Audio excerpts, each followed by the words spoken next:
What's up, everyone, and welcome to the recap of Season 1, Round 1 of the SBL.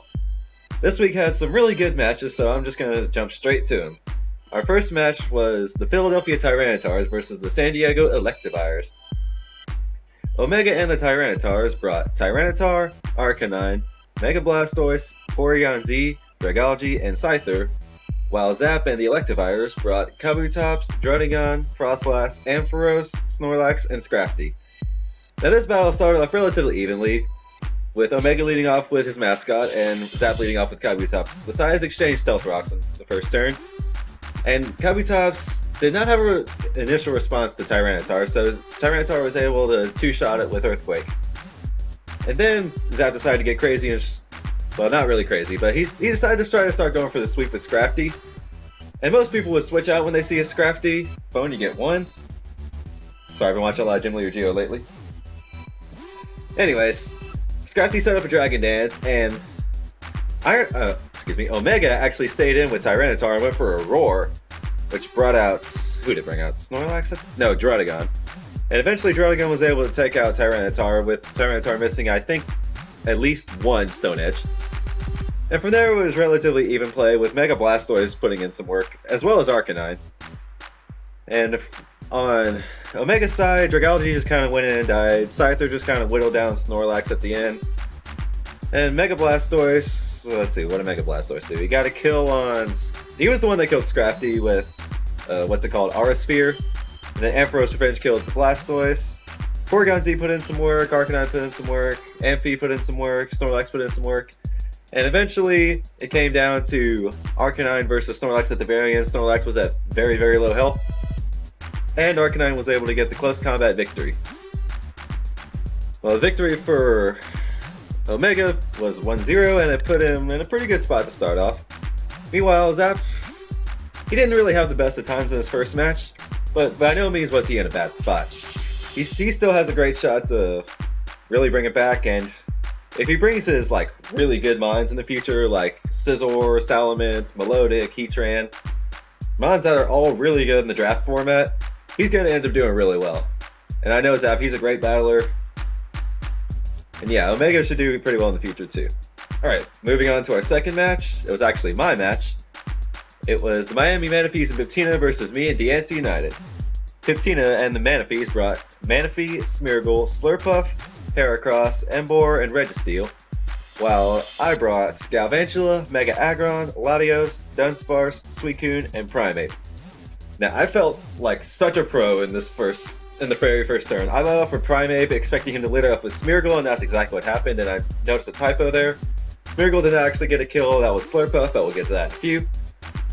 I gave my Primeape just enough speed EVs to outspeed any variant of Smeargle, max speed no matter what. And I actually went for a Taunt on the first turn. Believe it or not, Primeape can learn Taunt, and his Smeargle was rendered useless. So then he switched into Slurpuff as I went for a U-turn, not close combat. I figured U-turn was the better play at that point. Then I went to Dunsparce to try shenanigans. Again, I tried to give a speed creep to Dunsparce. I thought I had given my Dunsparce enough speed EVs to outspeed a Slurpuff after it got paralyzed with the Unburden boost. But apparently I didn't, and eventually, well, all Dunsparce ended up doing was really just paralyzing Slurpuff for later. Slurpuff was able to kill Dunsparce with a Drain Punch. And then I tried to switch into Mega Aggron, but Piptina knows that Slurpuff would just get destroyed by a Mega Aggron, so he switched out into, what did he switch to, Registeel or something? And then that's when he got up his first Stealth Rocks with Registeel. And I was eventually able to kill him with 2 Earthquakes, the second one getting a crit. He Earthquaked me at one point, but because it was Mega Aggron, it didn't do a whole lot. And then who did I switch to? I switched to...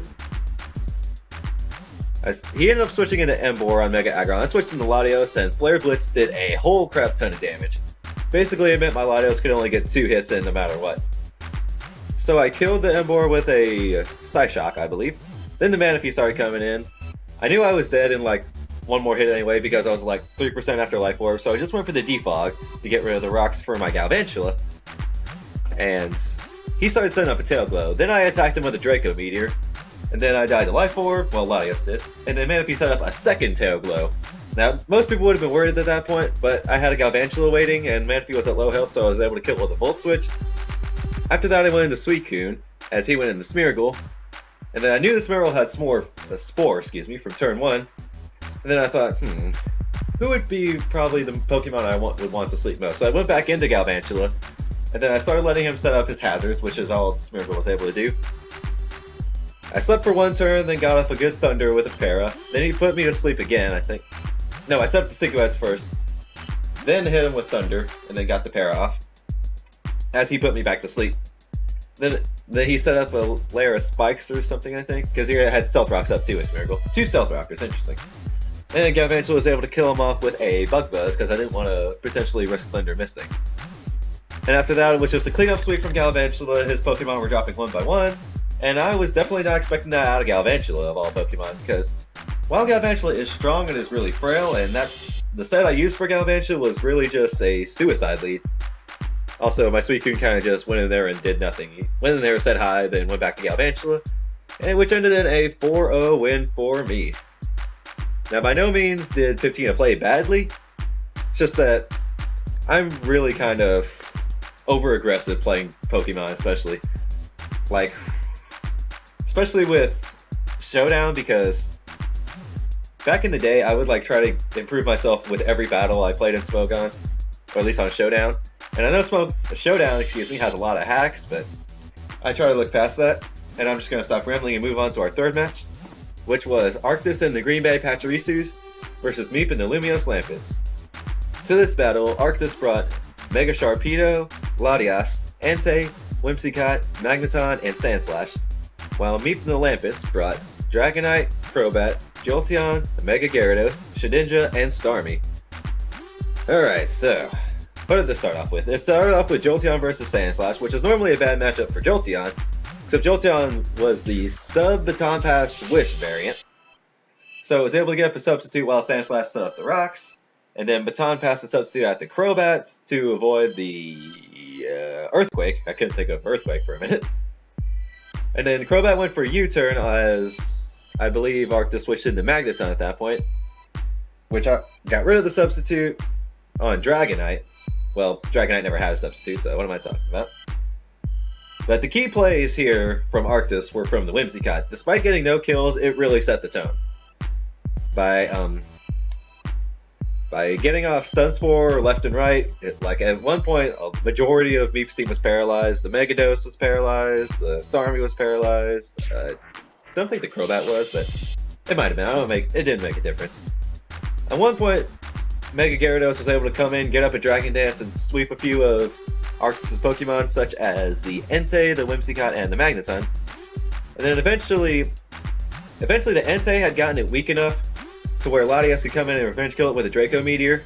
And by that point, it was a cleanup sweep for Latias, who T-bolted the Starmie and the Crobat to give Arctis a 2-0 win. Now, I will say for Arctis, he did not use Mega Sharpedo correctly, as it never Mega Evolved. Per GBA rules, you're supposed to Mega Evolve your Pokemon on its first action, but I will let it slide because, Mega Sharpedo without the speed boost is really kind of underwhelming at times, so I figured I'd let it slide this one time. He fixes it for his future battles, trust me.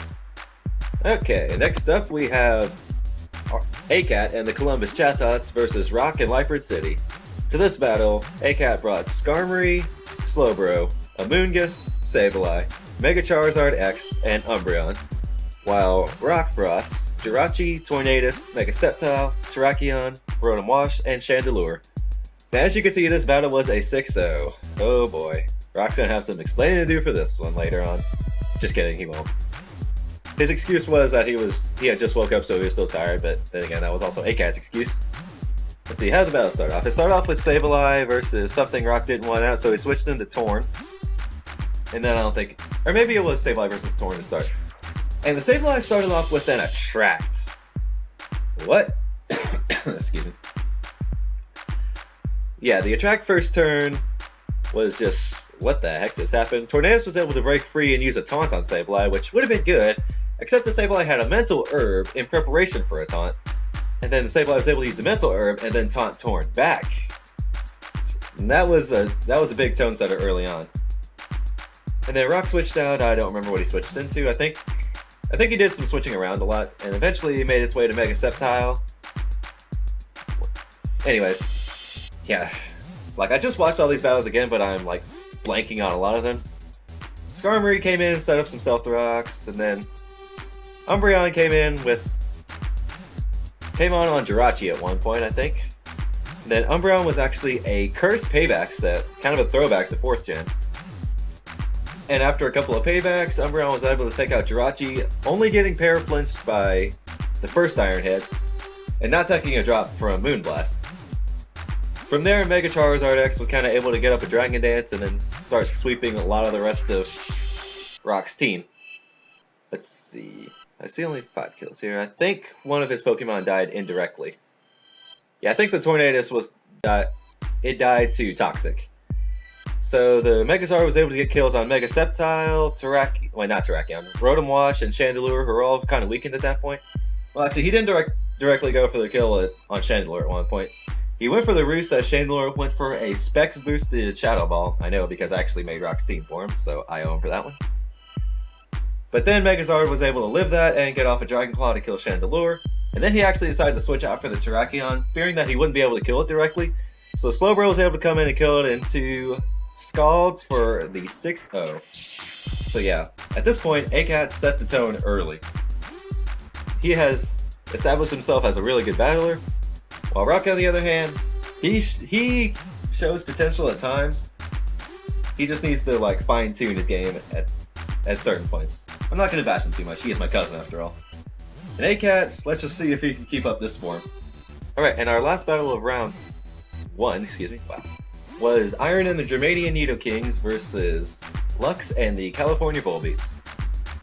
To this battle, Iron brought Mega Steelix, Blastoise, Sylveon, Cofagrigus, Reuniclus, and Klefki, while Lux brought Cloyster, Breloom, Volbeat, Mega Tyranitar, Clefable, and Xatu.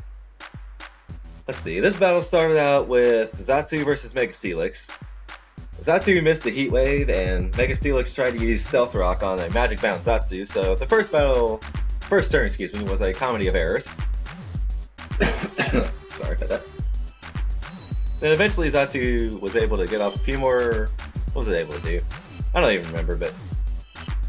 This was by far the longest battle of the round, as it lasted 120 turns. A majority of that was stalling between Sylveon and Clefable. Clefable stalling with Cosmic Power, and Sylveon using Calm Mind to try to counteract the Cosmic Power from Clefable. And eventually, Sylveon was able to actually get some damage off on most of Lux's team, as I believe it was able to KO the... Let's see, what did it KO? Volbeat? I know for sure it KO'd the Breloom.